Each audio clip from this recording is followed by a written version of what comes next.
శాతం రిజర్వేషన్ కావాలంటే ఇప్పటికైనా ప్రభుత్వం ఏం చేస్తే సాధ్యమవుతుంది? గత అనుభవాలను దృష్టిలో పెట్టుకుని ప్రభుత్వం ఎలా ముందుకు వెళ్ళాలంటారు? మీరేం చెప్తారు? చేసిన తప్పును సరిదిద్దుకోవాలంటే ఫస్ట్ తప్పు జరిగిందని ఒప్పుకోవాలా లేదా చెప్పనా? అవునా? చేసిన తప్పు సరిదిద్దాలంటే తప్పు జరిగిందని ఒప్పుకోవాలా? అహంకారి రేవంత్ రెడ్డి గారి ప్రభుత్వం రెండు చెంపలు చెల్లుమని వాళ్ళకు వాళ్ళు వేసుకొని మేము తప్పు చేసినామని చెప్పని జరిగిన తప్పును ఒప్పుకోమని చెప్పండి. We have not avoided by the constitutional process and procedure. We have not implemented the spirit of the constitution. ఇష్టం వచ్చినట్టు మేము చిల్లర డ్రామాలు, బిల్లుల పైన బిల్లులు, ఆర్డినెన్స్ పైన ఆర్డినెన్స్, తుగ్లక్ చర్య పాల్పడ్డాము. తర్వాత మేము భూసాని వెంకటేశ్వర రిపోర్ట్ను కాన్ఫిడెన్షియల్గా పెట్టి మేము మోసం చేసినాము. తర్వాత కుల సర్వే ఒక రిపోర్ట్ను బయట పెట్టకుండా మోసం చేసినాము. ఈ మోసాన్ని ఒప్పుకున్న తర్వాత తప్పనిసరిగా యూ హ్యావ్ డన్ దట్. కుల సర్వే జరిగింది, తర్వాత ట్రిపుల్ టెస్ట్ కంప్లీట్ అయిపోయింది. నువ్వు పోయి పార్లమెంట్లో మాట్లాడు, నువ్వు పోయి ప్రెసిడెంట్ ఆఫ్ ఇండియా దగ్గర పోయి మాట్లాడు, నువ్వు పోయి అవసరమైతే సుప్రీంకోర్టులో make an appeal that we have complied to the supreme court order అని చెప్పని మాట్లాడు. ఏమి లేదు, నీ తాత జాగిరా. 4 బిల్లులు పెండింగ్ ఉంటే, ఒక ఆర్డినెన్స్ పెండింగ్ ఉండగా నువ్వు జియో పట్టుకొచ్చి ఆ జియో మీద నీ స్టేట్ ఎలక్షన్ కమిషన్ నీ చేతిలో తోలుబొమ్మ అని చెప్పని నువ్వు ఒక నోటిఫికేషన్ పట్టుకురాగానే కోర్టులు ఊకుంటాయా? Nonsense and it's betrayal sir. నేనేమంటున్నా అంటే, ఒక బీసీ యాక్టివిస్ట్గా, దీనికోసం కొట్లాడినవాడిగా,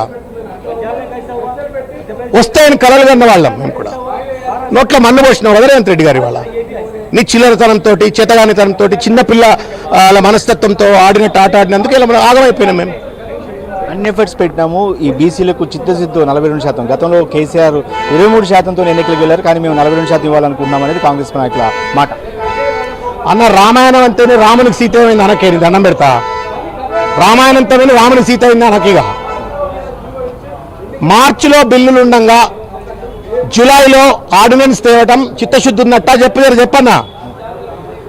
జూలైలో ఆర్డినెన్స్ ఉండగా 31 ఆగస్టు నాడు మళ్ళా 2 బిల్లులు తేవటం చిత్తశుద్ధి ఉన్నట్ట? ఆ బిల్లులు కూడా పెండింగ్ ఉన్న తర్వాత మళ్ళా జియో 9 బతకరావడం చిత్తశుద్ధి ఉన్నట్ట చెప్పు. 200 కోట్ల నీ సొమ్ము నా సొమ్మే, మన అందరు ట్యాక్స్ పేయర్ సొమ్ము ఖర్చు పెట్టి నువ్వు కులగణన చేస్తే ఆ రిపోర్ట్ను ఏఐసిసి ఆఫీస్లో ఆ రిపోర్ట్ ఉంటుంది, కానీ ప్రజల సమక్షంలో ఆ రిపోర్ట్ ఉండదు. చిత్తశుద్ధి ఉన్నట్ట? Busani Venkateswara Rao dedicated commission, where is that report? ఎవరి ముట్టి కింద ఉండేది? ఎందుకు బయటికి రాదు? చిత్తశుద్ధి ఉన్నట్ట? Justice Sudarshan Reddy observations report, why have you not tabled in the assembly? Why have you not tabled in the council? Why have you not kept in the public domain? ఇవన్నీ పెట్టకపోతే చిత్తశుద్ధి ఉన్నట్టు మీరు అంటే మీకు దండం, రేవంత్ రెడ్డి గారికి దండం. చిత్తశుద్ధి కాదు, కనీస నిబద్ధత లేదు ఆయనకు. అహంకారి, ఆధిపత్య అహంకారంతో, అగ్రకుల ఆధిపత్య అహంకారంతో వ్యవహరిస్తూ ఇవాళ బీసీల జీవితాలతో చెలగాటమాడిండు రేవంత్ రెడ్డి గారి ప్రభుత్వం. దానికి మద్దతు దురదృష్టం ఏంటంటే, మా బీసీ ఎమ్మెల్యేలు, మా బీసీ మంత్రులు అక్కడ కూడా వాళ్ళు కూడా తానా అంటే తందానా అని చెప్పని వాళ్ళు కూడా తందాన కొడతా ఉన్నారు.